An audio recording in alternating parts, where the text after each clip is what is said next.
صحیح مسلم کی حدیث کا مفہوم پیش کر رہا ہوں، ضمانت والی 3 دعائیں جب بھی مانگے گا قبول ہو جائیں گی۔ سارے انبیاء کو دعائیں دی گئی، حضرت سلیمان علیہ السلام کو بھی ایک ضمانت والی دعا دی گئی کہ جو دعا کرے گا قبول ہو جائے گی۔ باقی انبیاء کو ایک ایک دعا دی گئی، حضور اکرم صلی اللہ علیہ وسلم کو 3 دعائیں دی گئی کہ ہے محبوب 3 دعائیں ہیں۔ سلیمان علیہ السلام نے دعا کیا کی؟ یا اللہ مجھے بادشاہ ایسا بنا دے کہ میرے جیسا کوئی بادشاہ نہ ہو۔ اللہ جل وعلا نے دعا قبول کر لی۔ ابراہیم علیہ السلام نے اپنی اولاد کے لیے دعا کی کہ یا اللہ میری اولاد میں انبیاء اور رسول بھیج، اللہ نے وہ دعا قبول کر لی۔ حضرت نوح علیہ السلام نے اپنے دشمنوں کی تباہی کی دعا کی، ان کے دشمنوں کو اللہ نے تباہ کر دیا، سب کی دعائیں قبول ہوئی۔ لیکن ہر نبی نے جو دعا کی نا، یا اپنے لیے کی یا اپنی اولاد کے لیے کی یا اپنے دشمنوں کی ہلاکت کے لیے کی، انہیں ایک ایک دعا ملی۔ لیکن کونین کے والی صلی اللہ علیہ وسلم کو 3 دعائیں ملی۔ لیکن میرے آقا کی دعائیں کیا ہیں؟ میرے آقا صلی اللہ علیہ وسلم نے ایک بھی دعا اپنے لیے نہیں کی، 2 دعائیں دنیا میں ہی کر لی اور ایک دعا آخرت کے لیے مؤخر کی۔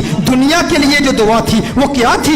اللہم اغفر لامتی، اللہم اغفر لامتی، اللہم اغفر لامتی، ہے اللہ میری امت کی مغفرت فرما۔ میرے آقا صلی اللہ علیہ وسلم نے دوسری دعا کیا کی؟ پھر اللہم اغفر لامتی، ہے اللہ میری امت کی مغفرت فرما۔ علماء نے کلام کیا ہے کہ پہلی جو دعا تھی وہ کبائر گناہ کے لیے تھی، دوسری جو دعائیں تھی وہ صغائر گناہ کی، لیکن تیسری دعا میرے آقا صلی اللہ علیہ وسلم نے مؤخر کر لی۔ اور مؤخر کیوں کی؟ حضور نے ارشاد فرمایا یہ تیسری دعا آخرت کے لیے بچا کے رکھی ہے۔ یا رسول اللہ صلی اللہ علیہ وسلم کیوں بچا کے رکھی ہے؟ حضور نے ارشاد فرمایا وہ آخرت کا دن ایسا دن ہے جب سب نبیوں کی امتیں یہاں تک کہ انبیاء بھی میری بارگاہ میں حاضر ہوں گے، یہ ان کے لیے سنبھال کے رکھی ہے۔ حضور اکرم صلی اللہ علیہ وسلم نے ابراہیم علیہ السلام کی امت کے لیے، عیسیٰ علیہ السلام کی امت کے لیے، موسیٰ علیہ السلام کی امت کے لیے، ان سب کی امتوں کی مغفرت کے لیے یہ دعا سنبھال کے رکھی ہے۔ ذہن میں یہ سوال تو پیدا ہوتا ہے نا، باقی انبیاء کو بھی قیامت کی ہولناکیوں کا علم تھا نا، قیامت کی ہولناکیوں اور سختیوں اور شدت کا علم تھا نا، وہ جانتے تھے کہ مخلوق کس قدر مجبور ہوگی قیامت کے روز، انہیں بھی اپنی امت سے محبت تھی نا۔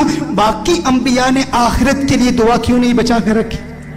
ذہن میں سوال پیدا ہوتا ہے، باقی انبیاء بھی اپنی امتوں سے پیار کرتے ہیں، لیکن انہوں نے اپنی امتوں کے لیے وہ دعا بچا کر کیوں نہیں رکھی؟ ایک دعا تھی امت کے لیے بچا کر رکھتے نا۔ انبیاء کو پتا تھا، انبیاء جانتے تھے کہ اس لجپال کو لاج ہے۔ ارے ہم کیوں پریشان ہوں جس کی آمد کے تذکرے ہم کب سے کر رہے ہیں، اپنی امتوں کو بتا رہے ہیں وہ محمد عربی آ رہا ہے، وہ لجپال ہے، جہاں اپنی امتوں کو بچائے گا وہاں ہماری امتوں کو بھی بچائے گا۔ میرے آقا صلی اللہ علیہ وسلم فقط اپنی امت کے لیے نہیں آئے، وہ رحمت للعالمین ہیں، وہ عیسیٰ کے لیے بھی آئے ہیں اور عیسیٰ کی امت کے لیے بھی آئے ہیں، وہ موسیٰ کے لیے بھی آئے ہیں، موسیٰ کی امت کے لیے بھی آئے ہیں، وہ ابراہیم کے لیے بھی آئے ہیں، ابراہیم کی امت کے لیے بھی آئے ہیں، وہ نوح کے لیے بھی آئے ہیں اور نوح کی امت کے لیے